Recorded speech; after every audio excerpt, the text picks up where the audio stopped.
Comment ça va, ça va, ça va, ça va sur ma planète? Je te répondrai, ça va, ça va, ça va comme ci, comme ça. Les bières, les vins que je bois, on va non pas... 9h20, et effectivement, si vous ne savez pas dans quel monde vous vivez, eh bien, un seul mot d'ordre, tous à Perpignan pour Visa pour l'image. Le centre du monde, Bien Visa sûr. pour l'image, à Perpignan, qui fête sa 30e édition. Alors, vous le savez c'est évidemment. un rendez-vous international, mondial, vous me disiez, effectivement. Mondial, mais planétaire international, et- on peut voilà. le dire. N'ayons pas peur des mots. Voilà, alors, De non, photojournalisme. Photojournalisme. Et ça, Les témoins de notre époque. c'est un rendez-vous qui rappelle à quel point le métier de photojournaliste est capital pour comprendre ce qui se passe ailleurs, mais aussi pour comprendre ce qui se passe chez nous. C'est-à-dire que si vous voulez qu'on parle du Burkina Faso ou de la Somalie, etc., c'est pas ailleurs, chez les gens, c'est très loin, ça ne nous concerne pas. Pour comprendre ce qui nous arrive, il faut aussi comprendre ce qui arrive aux autres. Et c'est un festival qui nous rappelle aussi les risques que prennent les photojournalistes pour nous rapporter leurs témoignages. D'ailleurs, c'est le patron d'un magazine dont on ne citera pas le nom, mais dont le poids des mots et le choc des photos était important, mais qui disait que la malchance dans ce métier était une faute professionnelle. Et l'inverse, un talent. Et l'inverse, un talent, absolument. Alors donc, nous avons rencontré le président, monsieur le roi, Jean-François Leroy de Visa pour l'image, qui revient sur ce métier, qui nous explique ce qui est important. Et en plus, on a rencontré une photographe sur place. Imaginez-vous, regardez.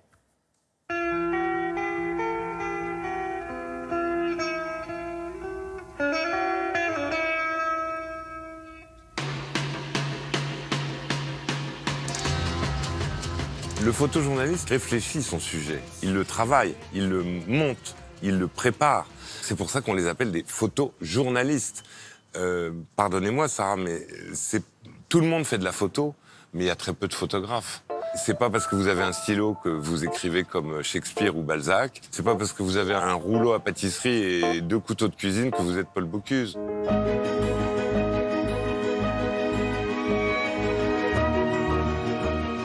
C'est vrai qu'on se pose quelquefois, souvent, trop souvent même, la question, est-ce que le photographe, au lieu de faire la photo d'un enfant comme ça, ferait pas mieux de l'aider?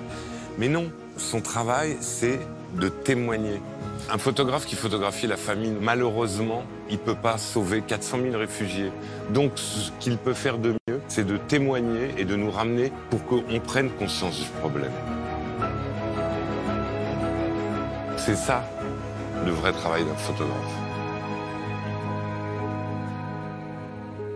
On voit cette photo, somme toute assez banale. Et puis quand on détaille un peu la photo, on s'aperçoit que la mère, elle est cul-de-jatte, elle a perdu ses 2 jambes.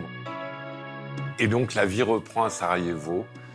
La gamine oublie le handicap de sa mère et court vers elle avec un bonheur profond que je trouve juste tellement plein d'espoir. Catalina Martin-Chico, c'est une fille qui est passionnée, qui est passionnante, et puis qui a des idées originales. Je veux dire, l'explosion de la natalité chez les FARC en Colombie, moi, j'aurais jamais pensé à ça.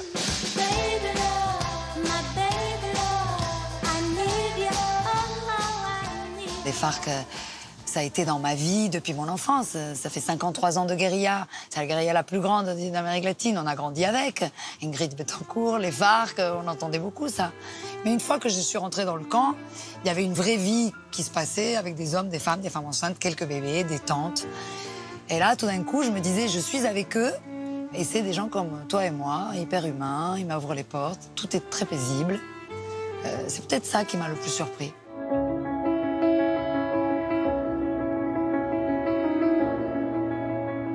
Une des choses qui m'ennuie le plus, c'est qu'on m'appelle toujours quand un photographe meurt.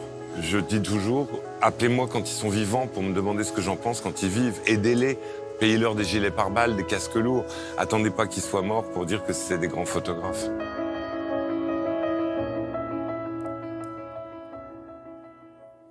Bonus, parce qu'on ne s'en lasse pas. C'est vrai.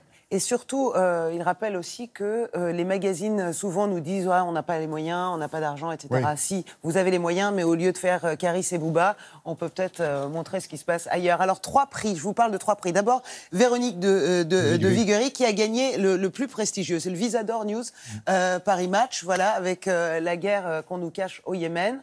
Ensuite, Nous en avons d'autres. Je vais vous montrer, voilà, Sabine Weiss. Alors ça, sortie de métro parisien 55. Elle a reçu le visa d'or d'honneur par le Figaro Magazine. Et puis la troisième, ça vient de chez nous, c'est pas loin, regardez, visa d'or de l'information numérique de France Info. Voilà, c'est magnifique. Alors ce n'est pas forcément qu'on nous cache, mais quelquefois tout simplement parce qu'on n'en parle pas. Il ne faut pas confondre les deux choses. Ah non, mais c'est le titre de son exposition. Mais je suis d'accord. Merci beaucoup. C'est jusqu'au 16 septembre. Oui, c'est ce que j'allais dire. On peut y aller encore, bien sûr, pour se rendre compte de l'état du monde, comme vous dites si bien. Absolument. Merci beaucoup, Sarah.